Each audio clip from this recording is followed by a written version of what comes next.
Donald Trump आणि Iran संघर्षाबाबतची मोठी update.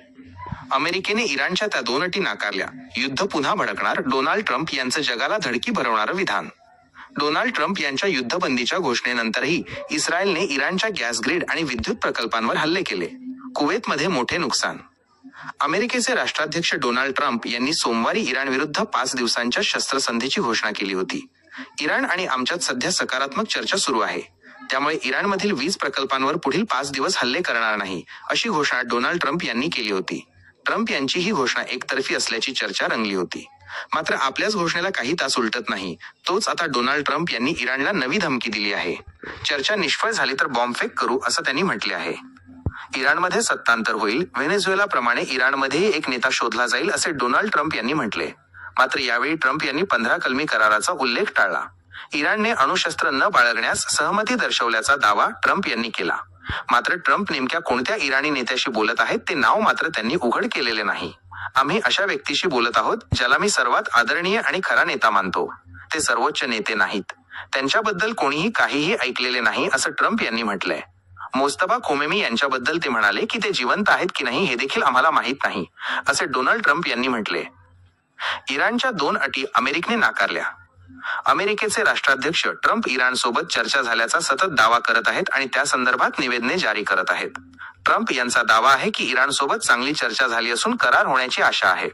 Trump यांनी असाही दावा केला की इराणने आपला अणुकार्यक्रम सोडून देण्यास सहमती दर्शवली आहे. त्यामुळे अमेरिकन लष्कराला ट्रम्प यांनी इराणमधील वीज प्रकल्पांवरील हल्ले टाळण्यास सांगितल्याचे सांगितले जाते.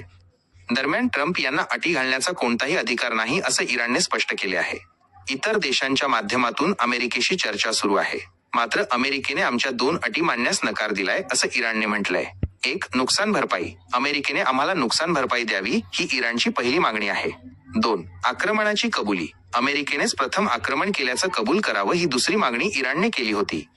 अमेरिकेने या दोन्ही अटी मानण्यास नकार दिल्याचं इराणचं म्हणणं आहे.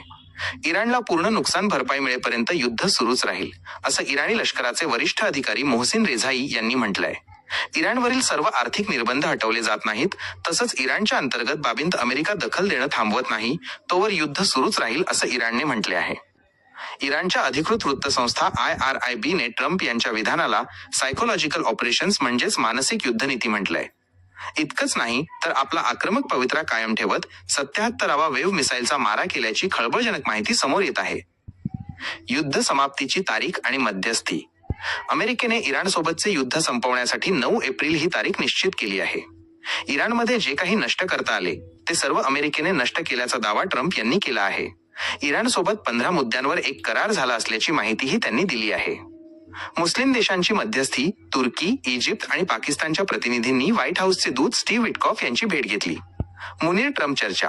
पाकिस्तानचे CDF फील्ड मार्शल असीम मुनीर यांनी डोनाल्ड ट्रम्प यांच्याशी संवाद साधला आहे. इस्लामाबादमध्ये उपराष्ट्रपती JD व्हान्स यांच्या नेतृत्वाखाली अमेरिकन शिष्टमंडळ आणि इराणमध्ये चर्चा होण्याची शक्यता आहे. भारताची भूमिका. परराष्ट्रमंत्री S. जयशंकर यांनी मार्को रुबियो यांच्याशी संवाद साधला. त्यांनी पश्चिम आशियातील संघर्ष, आंतरराष्ट्रीय अर्थव्यवस्था आणि ऊर्जा सुरक्षेवर चर्चा केली. जर इराणसोबतचा हा करार यशस्वी झाला तर आंतरराष्ट्रीय बाजारात तेलाच्या किमती मोठ्या प्रमाणात घसरतील, असा अंदाज वर्तवण्यात येत आहे.